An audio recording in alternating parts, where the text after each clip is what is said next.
मा सद्गमय तमसो मा ज्योतिर्गमय मृत्योर्मा अमृतं गमय। ओम शांति शांति शांति।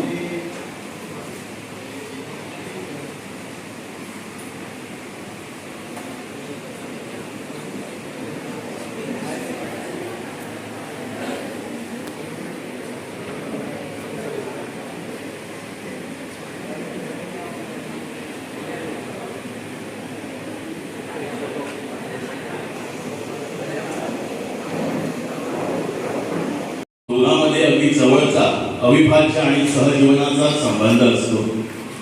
भाषा ही संस्कृतीचे प्रतिबिंब, तर संस्कृती ही भाषेला आकार देणारी असते। भाषा ही केवळ संवादाचे साधन नसून ती एका समाजाची ओळख, परंपरा, मूल्ये, जीवनशैली, इतर गोष्टी व्यक्त करणारी अशी प्रमुख माध्यम आहे। भाषेतील म्हणी आणि वाक्प्रचार हे त्या समाजाच्या अनुभवाचे व मूल्यांचे सार असते। संस्कृतीनुसार भाषेचा वापर आणि बोलण्याची पद्धत सुद्धा बदलते। माणूस जेव्हा आपल्या मातृभाषेत बोलतो तेव्हा तो केवळ शब्द बोलत नसून संस्कृती व्यक्त करत असतो। संस्कृतीशिवाय भाषा पोकळ असते आणि भाषेविना संस्कृतीला अभिव्यक्ती सुद्धा मिळत नाही। मराठी भाषा व गोव्याची संस्कृती या दोघांचं अतूट असंच नातं आहे। गोव्यात साजरे होणारे सण व उत्सव मराठी भाषेची साक्ष देणारेच आहेत। गोव्यात राहायचं असेल तर मराठीत बोला असा आमचा हट्ट नाही। वेळ प्रसंगी विचारसरणी सुद्धा नाही, परंतु या भाषेचा यथोचित मान सन्मान करून तिला राजभाषेचा दर्जा मिळवून द्यावा आणि त्यायोगे आमच्या मराठमोळ्या संस्कृतीचं जतनही व्हावं अशीच आमची मागणी व धोरण आहे। या कार्यक्रमासाठी प्रमुख वक्ता म्हणून उपस्थित आहेत श्री सुभाष वेलिंगकर सर। सरांचा थोडक्यात परिचय या ठिकाणी करून देतो। गोव्यातील शिक्षण तज्ञ, सामाजिक कार्यकर्ते आणि राजकीय विचारवंत म्हणून ते ओळखले जातात। विद्यार्थ्यांना विनंती करतो की त्यांनी सुभाष वेलिंगकर सरांना पुष्पगुच्छ प्रदान करून त्यांचं स्वागत करावं।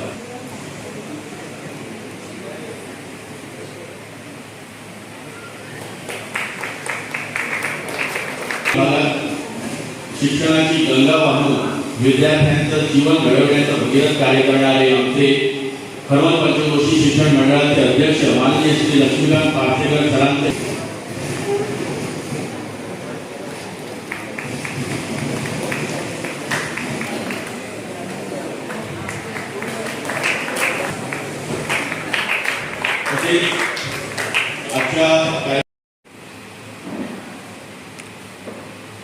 अनेक सभा झाल्या आणि गोव्यात मराठी राजभाषा व्हावी अशा प्रकारची मागणी चालू आहे सध्या। खरं म्हणजे आपल्या गोव्यात आता सध्या कोकणी ही राजभाषा आहे।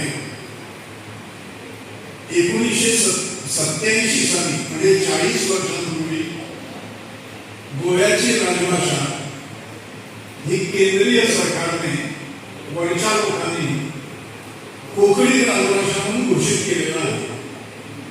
लक्षात घ्या की एका राज्यात एकापेक्षा जास्त राजभाषा असू शकतात। आपल्या देशातल्या 19 राज्यात एकापेक्षा जास्त राजभाषा आहेत। त्या ठिकाणी ज्या भाषा बोलल्या जातात, वापरात असतात, अशांना राजभाषा हा दर्जा दिला जातो। गोव्यात एकच कोकणी ही राजभाषा झाली। आता मागणी विषय आहे की जी मराठी अत्यंत जुनी भाषा, त्या भाषेला राजभाषेचा दर्जा द्यावा ही मागणी खरं म्हणजे वेगळी मागणी नाही। आपलं संविधान जे आहे, घटना जी आहे भारताची, त्या घटनेतच 345 एक कलम आहे। त्या कलमाप्रमाणे एखाद्या राज्यात आवश्यकता असली आणि सांस्कृतिक परंपरा एखाद्या भाषेची असली तर ती भाषा ही राजभाषा म्हणून चालू शकते।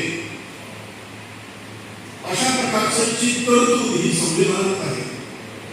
दुसरी गोष्ट मी इथे या छोट्या मुलांसमोर स्पष्ट करू इच्छितो की मी मराठी बोलतो, पण मी घरी जे आहे म्हणजे आता भाषण मराठीतून करतो, परंतु घरी आमचा सगळा व्यवहार, माझ्या वाडवडिलांचा व्यवहार, माझ्या आजोबा पणजोबांचा व्यवहार, घरी बोलणं हे कोकणीतून व्हायचं. कोकणी भाषा ही पेडणेपासून काणकोणपर्यंत बोलली जाते.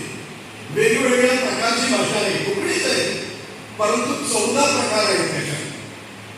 तर कोणती मुलं अधिक शिकत होते? 76,712 मराठी शिकत होते आणि 314 फक्त कोकणी शिकत होते. मराठी वृत्तपत्र 4 होती, कोकणी वृत्तपत्र एकही नव्हतं. तिसरी गोष्ट आपण घेऊया, ते म्हणजे मराठीला समर्थन करणारी जनता किती होती? तर आपल्याकडे ग्रामपंचायती आहे, आपली हर्बल पंचायत एक ग्रामपंचायत आहे, विलेज पंचायत ज्याला आपण म्हणतो. त्यात 180 ग्रामपंचायती त्यावेळेला होत्या. त्या 180 पैकी 120 ग्रामपंचायतींनी मराठी राजभाषा झाली पाहिजे म्हणून ठराव संमत केले होते. किती? 180 पैकी 120. म्हणजे समर्थन कुणाला होतं? अधिक 120 पंचायती मराठीच्या मागे होत्या आणि 60 पंचायती 1/3 या पंचायती या कोकणीच्या बाजूला होत्या. परंतु त्यांनी ठराव घेतले असे नाही, त्यांनी मराठीचे ठराव घेतले नाही. समर्थन टोटली मराठीला कोकणीला दिलं असं नाही. 3 गोष्टी झाल्या. नंतर ब्लॉक डेव्हलपमेंट ऑफिसर्स म्हणून आपल्याला नाही करतात, BDO म्हणून एक अधिकारी असतात, म्हणजे चांगले प्रभावी अधिकारी असतात. तर तो त्यांचं राज्य म्हणजे त्यांचं क्षेत्र ज्या भूमीवर असतं त्याला ब्लॉक म्हणतात. ब्लॉक 11 ब्लॉक त्यावेळेला आपल्या गोव्यात होते. त्या 11 ब्लॉक्स पैकी 8 ब्लॉक्सनी एकमताने ठराव पारित केला होता की मराठी राजभाषा झाली पाहिजे. युवकांचे इंटरव्ह्यूज झाले या काळात नोकरीसाठी, वेगवेगळ्या कोर्ससाठी. त्या इंटरव्ह्यूसाठी त्यांना जी प्रश्नपत्रिका देण्यात आली, लेखी प्रश्नपत्रिका, ती प्रश्नपत्रिका 80% मार्क्स त्याला गुण इंग्रजीचे होते, इंग्लिशला दिले होते आणि 20% मार्क हे कोकणीला दिले होते. म्हणजे 100% झाले. 80% राजभाषेला नाही, 80% इंग्रजीला आणि 20% कोकणीला आणि मराठीला काढून टाकलं, दिक्षू दिला, हद्दपार केली. खरं म्हणजे एका बाजूने मुख्यमंत्री बोलत आहेत की मराठीला आणि कोकणीला माझ्या राज्यात समान दर्जा दिला जातो. दुसऱ्या दिवशी मी पत्रक काढून त्याचं खंडन केलं की कसं खोटं बोलत आहे ही माणसं, तद्दन खोटं बोलत आहे. मराठीला सरकारी नोकऱ्यातून सध्या तरी दिक्षू दिलेला आहे, हद्दपार केलेली आहे. मराठीला सहभाषा आहे असा दर्जा दिलेला आहे म्हणून तोंडाने सांगायचं आणि प्रत्यक्षात दर्जा काही नाही, तुमच्या कमरेवर लाथ आणण्यात आलेली आहे. अशी स्थिती दुर्दैवाने मराठीची झालेली आहे. आणि त्यामुळे ही मराठी राजभाषा व्हावी म्हणून सगळ्यांचे परिश्रम हे चालू आहे. आपल्या नव्या पिढीला गेल्या 2 पिढ्यांना याची मी जे काही सांगितलं त्याची काहीही माहिती नाही. त्या 2 पिढ्या कोकणी आली कशी, मराठी गेली कशी, काय चाललं होतं त्यावेळेला, परिस्थिती कशी आहे. आजही मी जे आकडे त्यावेळेला सांगितले ते आकडे अजून तसेच आहेत. मराठीच्या शाळा 634 आहेत आणि राजभाषा मिळून देखील कोकणीच्या शाळा या 70 आहेत. आपली भजन, कीर्तन, आरत्या, स्तोत्र हे सगळं टिकणार आहे. हे जर हवं असेल आपल्याला तर आपल्याला मराठी भाषेसाठी खूप प्रयत्न करावे लागतील. नवीन तरुण पिढी जी आहे, हायर सेकंडरी मध्ये काही विद्यार्थी आहेत, शिक्षक वर्ग आहे, आम्हाला कोकणीचा दुस्वास नाही.